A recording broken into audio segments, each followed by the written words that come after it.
ओम नमः शिवाय। हर हर महादेव। वास्तु ज्ञान गंगा चैनल पर आप सभी का स्वागत है। आइए जानते हैं सावन मास के बारे में। सावन कब से प्रारंभ होगा, कब समाप्त होगा, सावन मास में कितने सोमवार पड़ने वाले हैं, कौन सा सोमवार कब का रहने वाला है, सावन मास में किस प्रकार से भगवान शिव की पूजा करें और कौन कौन से नियमों का पालन करना है। सावन मास के नियमों का पालन करना बहुत ही ज़रूरी है। सावन मास में की गई पूजा का बहुत बड़ा लाभ मिलता है और मनोकामना पूरी हो जाती है। सावन मास में भगवान शिव की पूजा करने से महिलाओं को अखंड सौभाग्य प्राप्ति व संतान प्राप्ति का आशीर्वाद प्राप्त होता है और सभी मनोरथ पूरे होते हैं। जीवन में खुशियां, तरक्की और कामयाबी मिलती है।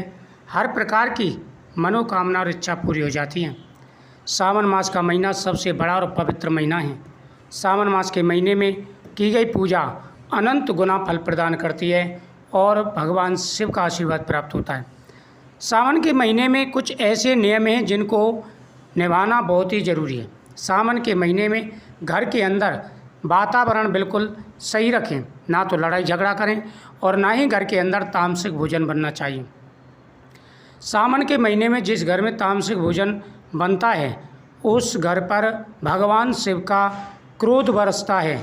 भगवान शिव की कृपा दृष्टि नहीं, भगवान शिव की यहाँ पर क्रोध दृष्टि सहन करनी पड़ती है। साथ ही साथ सावन के महीने में बैंगन, मसूर की दाल, लहसुन, प्याज, मीट, मांस, दारू इन किसी चीज़ का प्रयोग नहीं होना चाहिए। सावन के महीने में कुछ नियम हैं, 7 नियम हैं, 7 ऐसी चीज़ें हैं जो भगवान शिव को जरूर समर्पित करनी चाहिए। सबसे पहला, सावन के महीने में आप नियम बना लें कि शहद भगवान शिव को जरूर समर्पित करें। मधु, शुद्ध मधु भगवान शिव को समर्पित करेंगे। इससे जीवन में हर प्रकार की मनोकामना पूरी होती है, नकारात्मकता खत्म होती है, मधुरता आती है और हमारे सभी कार्य सिद्ध होते हैं, विशेष सफलताएं मिलती हैं, तरक्की पर तरक्की मिलती है। तो यह नियम आपको जरूर निभाना है। और शहद चढ़ाना कैसे है? एक पात्र मिट्टी का ले आइए, मिट्टी का कलश ले आइए, उसमें प्रतिदिन जल डालें, उसमें गंगा जल डालें, थोड़ा शहद डालें और इससे भगवान का अभिषेक करें। ओम नमः शिवाय मंत्र का जाप करते हुए इससे भगवान शिव का अभिषेक करें। उसके बाद में दूसरा है बेलपत्र।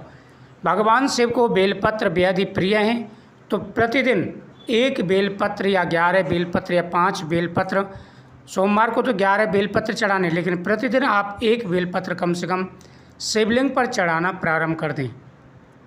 अपनी इच्छा बोल करके आपके मन में जो भी कामना है वह आपकी मनोकामना अवश्य पूरी होगी, विशेष सफलता मिलेगी, जीवन में खुशियां, तरक्की और कामयाबी मिलेगी।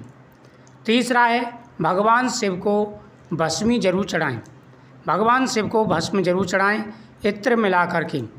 भगवान शिव को भस्मी चढ़ाने से जीवन में खुशियाँ आती हैं, हर प्रकार के कार्य बनने शुरू हो जाते हैं।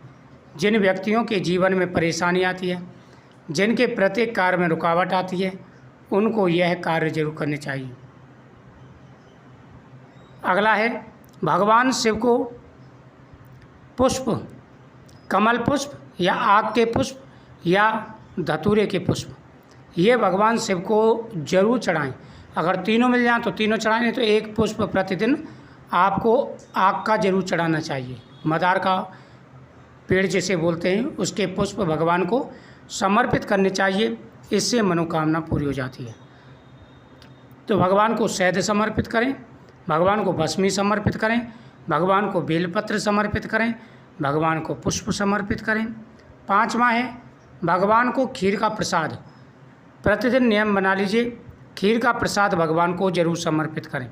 इससे जीवन में सकारात्मकता आती है, हमारे कार्य बनते हैं और भगवान से प्रसन्न होकर के आशीर्वाद देते। 30 जुलाई से लेके 28 अगस्त तक सावन का महीना चलेगा। आप रुद्राक्ष जरूर समर्पित करें। भगवान शिव का प्रिय है रुद्राक्ष। रुद्राक्ष की माला ले आएँ, पंचमुखी रुद्राक्ष, और माला प्रतिदिन पूजा करते समय शिवलिंग पर समर्पित करें। प्रतिदिन पूजा करते समय भगवान शिव को वह रुद्राक्ष की माला जरूर समर्पित करें और पूजा के बाद उसे ला कर के घर में रखें। यह माला इतनी चमत्कारी हो जाएगी, जिस घर में यह माला होगी उस घर में कभी नकारात्मकता नहीं आएगी, कोई कष्ट नहीं होगा, हर मनोकामना पूरी होगी। तो सबसे बड़ा और शुभ योग बन चुका है। आने वाला समय आपके लिए बहुत ही ज़्यादा शुभ रहेगा, तरक्की और कामयाबी भरा रहेगा, विशेष सफलताएं आपको मिलेंगी। तो महा दुर्लभ योग बन चुके हैं और जीवन में आ रहे सारे कष्ट दूर होंगे और विशेष सफलताएं मिलेंगी। अगला है भगवान को भांग का प्रसाद। भगवान को सावन के महीने में भांग का प्रसाद जरूर समर्पित करना चाहिए। भगवान का प्रिय है और आशीर्वाद प्राप्त होगा। आपकी प्रत्येक मनोकामना पूरी होगी। जीवन में खुशियाँ, तरक्की, कामयाबी मिलेगी, हर मनोकामना आपकी पूरी होगी। तो बहुत अच्छे योग बन चुके हैं। सावन सोमवार की बात करें तो पहला सोमवार 3 अगस्त का रहेगा और पहला मंगला गौरी व्रत 4 अगस्त का रहेगा। दूसरा सोमवार की बात करें तो दूसरा सोमवार 10 अगस्त का रहने वाला है और दूसरा मंगला गौरी व्रत 11 अगस्त का रहेगा।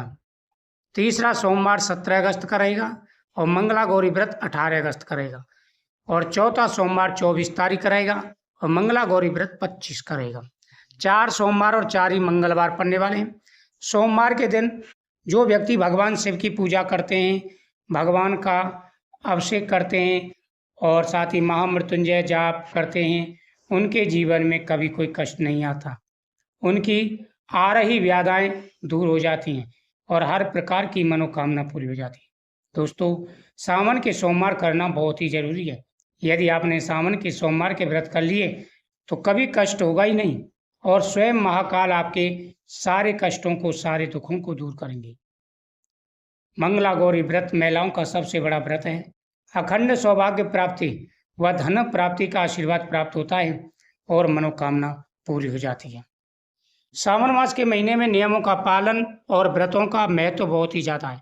नियमों का पालन करते हुए यदि व्रतों का आप पालन करते हैं, व्रत रखते हैं, तो आपके जीवन में खुशियाँ ही खुशियाँ आएंगी, दरिद्रता नहीं आएगी, आपके जीवन में कष्ट नहीं आएंगे, बल्कि आपके जीवन में खुशियाँ आएंगी, आपके जीवन में तरक्की आएगी और आपकी प्रत्येक मनोकामना पूरी होगी। सावन मास के महीने में अगर नियमों का पालन करके भगवान शिव की पूजा किया जाए और जो भी मन में कामना हो वह पूरी अवश्य होती है। इसके साथ साथ चौमुखी दीपक, शाम के समय भगवान के सामने चौमुखी दीपक जलाना प्रारंभ कर दें। यदि भगवान के सामने चौमुखी दीपक जलाया जाए तो मनोकामना अवश्य पूरी हो जाती है। भगवान शिव और माता पार्वती के सामने जलाया गया दीपक बहुत ही महत्वपूर्ण होता है। खुशियाँ आती हैं, तरक्की मिलती है, हर प्रकार की मनोकामना पूरी हो जाती है। साथ ही पीपल वृक्ष के नीचे दीपक जलाएं। अगर आपके मन में कोई कामना है तो वो बोले और नंदी जी के कान में आपको अपनी प्रार्थना जरूर बोलें। फिर देखना कितनी जल्दी आपको तरक्की मिलेगी, कितनी जल्दी खुशी आपको मिलेगी और आपकी प्रत्येक मनोकामना पूरी होगी, हर मनोकामना आपकी पूरी होगी। तो मुझे उम्मीद है आपको जानकारी अच्छी लगी। वीडियो को शेयर करें, चैनल को सब्सक्राइब करें।